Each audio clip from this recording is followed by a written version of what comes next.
नमस्कार। आज के इस एक्सप्लेनर में हम एक ऐसी चीज पर चर्चा करने वाले हैं जो सुनने में तो बड़ी हैवी लगती है, पर असल में हमारी और आपकी जिंदगी से सीधी जुड़ी है। Mutual funds.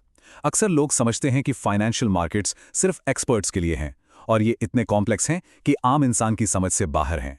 लेकिन आज हम इस पूरी मैकेनिक्स को ऐसे डिकोड करेंगे कि बिना किसी फाइनेंशियल डिग्री के भी आप इस मार्केट की ताकत को समझ पाएंगे। तो बिना किसी देरी के शुरू करते हैं। चलिए जल्दी से देखते हैं आज हम किन मुद्दों पर बात करेंगे। सबसे पहले समझेंगे भारत में बचत के बदलते तरीके। फिर एक मजेदार कम्युनिटी फीस्ट यानी भोज के उदाहरण से देखेंगे कि पैसे इकट्ठे करके निवेश करना कैसे काम करता है। इसके बाद आएगी फाइनेंशियल असेंबली लाइन। फिर एक क्रिकेट टीम की स्ट्रैटेजी से रिस्क को समझेंगे और आखिर में देखेंगे इसके ठोस फायदे। तो हमारा पहला हिस्सा है भारत में बदलती बचत, यानी हम पारंपरिक एसेट से आगे बढ़कर कैसे सोच रहे हैं। हमारी सदियों पुरानी आदत रही है पैसे बचे तो एफडी करा लो या थोड़ा सोना खरीद लो, सही है ना। पर यहां एक बहुत बड़ी दिक्कत है, महंगाई। बढ़ती महंगाई या इन्फ्लेशन का सीधा सा मतलब यह है कि जो पुराने तरीके हैं जैसे एफडीज, वो अक्सर रियल ग्रोथ देने में पिछड़ जाते हैं। रियल ग्रोथ यानी वो मुनाफा जो आपकी बचत को महंगाई से ज्यादा तेजी से बढ़ाए। और बस यही सबसे बड़ी वजह है कि लोग अब फाइनेंशियल मार्केट्स की तरफ रुख कर रहे हैं, ताकि उनका पैसा आराम फरमाने के बजाय वक्त के साथ तेजी से दौड़ लगाए। आइए अब आते हैं इस चर्चा के सबसे मजेदार हिस्से पर। इसे समझने के लिए एक भोज यानी कम्युनिटी फीस्ट का कंसेप्ट लेते हैं। मान लीजिए आपको 10 कोर्स का एकदम शानदार एग्जॉटिक मील खाना है, पर प्रैक्टिकल समस्या क्या है? अकेले किसी के लिए भी इतनी सारी महंगी सामग्री खरीदना और उसे परफेक्टली बनाना लगभग नामुमकिन और बहुत महंगा काम है। तो समाधान क्या है? बहुत सिंपल। 50 पड़ोसी मिलते हैं और अपना पैसा एक जगह इकट्ठा करते हैं। कोई 500 मिलाता है तो कोई 5000। इस पूल किए गए पैसे का नतीजा ये निकलता है कि एक बेहतरीन प्रोफेशनल शेफ को हायर किया जा सकता है जो सबसे बढ़िया इंग्रेडिएंट्स लाना जानता हो। अब सोचिए, सभी लोग उस 10 कोर्स मील का आनंद ले सकते हैं, चाहे उन्होंने थोड़े से ही पैसे क्यों न मिलाए हों। और अब सबसे दिलचस्प बात, ये भोज का उदाहरण सीधे तौर पर म्यूचुअल फंड से जुड़ता है। जो पड़ोसी थे वो और कोई नहीं बल्कि मार्केट के निवेशक हैं। उनका इकट्ठा किया हुआ पैसा कॉर्पस कहलाता है। वो प्रोफेशनल शेफ हमारा एक्सपर्ट फंड मैनेजर है। भोज बनाने की जो सामग्री थी वो असल मार्केट में स्टॉक्स या बॉन्ड्स होते हैं। और आखिर में भोज में हर किसी को जो प्लेट या हिस्सा मिलता है उसे टेक्निकल भाषा में यूनिट्स कहते हैं।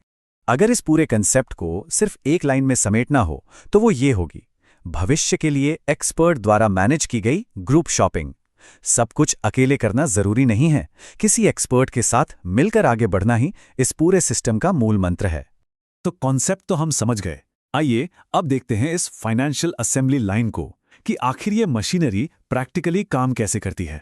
इस पूरी प्रक्रिया को एक चलती हुई फैक्ट्री असेंबली लाइन की तरह देखिए। इसमें 4 स्टेप्स हैं। पहला, पूल बनाना, जहां एक एसेट मैनेजमेंट कंपनी लाखों लोगों के छोटे छोटे पैसे एक बड़ी बकेट में जमा करती है। दूसरा कदम है एक्सपर्ट डिप्लॉयमेंट। यहां आते हैं द फंड मैनेजर, जो उस जमा किए गए पैसे को इकोनॉमी की बेहतरीन कंपनियों में इन्वेस्ट करते हैं। तीसरा स्टेप, वैल्यू ट्रैक करना। जैसे जैसे इन एसेट्स की परफॉर्मेंस अच्छी होती है, टोटल पूल का साइज बड़ा होता चला जाता है।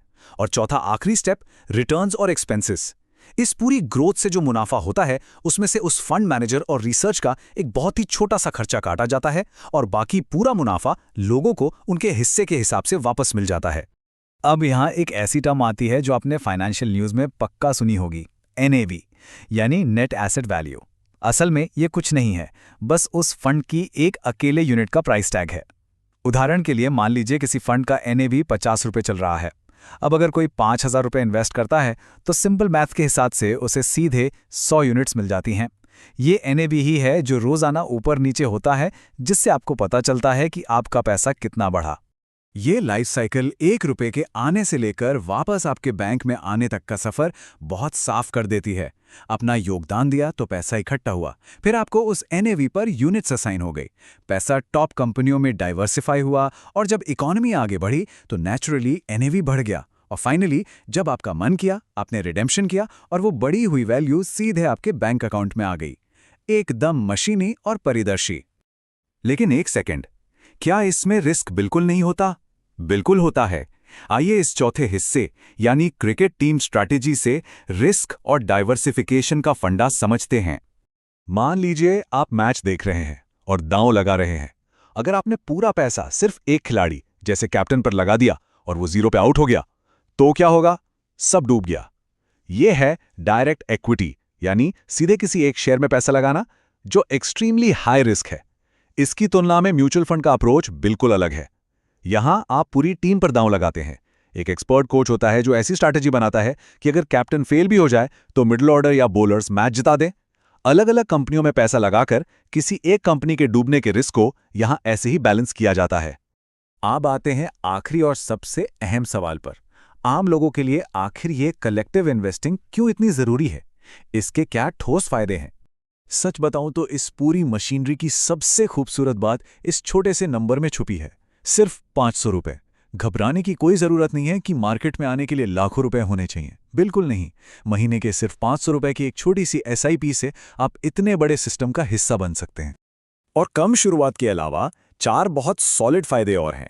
पहला, प्रोफेशनल एक्सपर्टीज, यानी आपको रोज बैठकर न्यूज़ और बैलेंस शीट पढ़ने की जरूरत नहीं, एक्सपर्ट आपके लिए मेहनत कर रहा है। दूसरा, डाइवर्सिफिकेशन, एक छोटी सी रकम भी 30 से 50 बड़ी कंपनियों में फैल जाती है। तीसरा बड़ा फायदा, लिक्विडिटी, रियल एस्टेट की तरह पैसा यहां फंसता नहीं है, आप जब चाहें 1 से 3 दिन में पैसा निकाल सकते हैं। और आखिरी, सबसे जरूरी बात, ये पूरा सिस्टम गवर्नमेंट संस्था सेबी की कड़ी निगरानी में काम करता है, यानी फुल ट्रांसपेरेंसी और पीस ऑफ माइंड। तो निचोड़ क्या निकला? निचोड़ ये है दोस्तों कि म्यूचुअल फंड एक मजबूत पुल की तरह है। ये पुल हमारी रोजमर्रा की आम बचत को देश की लगातार आगे बढ़ती इकोनॉमी के साथ कनेक्ट कर देता है। चाहे आप कहीं भी रहते हों, क्या करते हों, ये सिस्टम आपको मार्केट की बड़ी ग्रोथ में बराबरी से शामिल होने का और वेल्थ क्रिएट करने का एक बहुत ही सॉलिड मौका देता है। इस एक्सप्लेनर को हम एक बहुत ही जरूरी सवाल के साथ खत्म करेंगे। जरा सोचिए, अगर ये स्मार्टली मैनेज की गई शुरुआत आगे चलकर आपके सपनों का घर खरीदने या बच्चों की हायर एजुकेशन की फंडिंग का जरिया बन जाए तो कैसा रहेगा?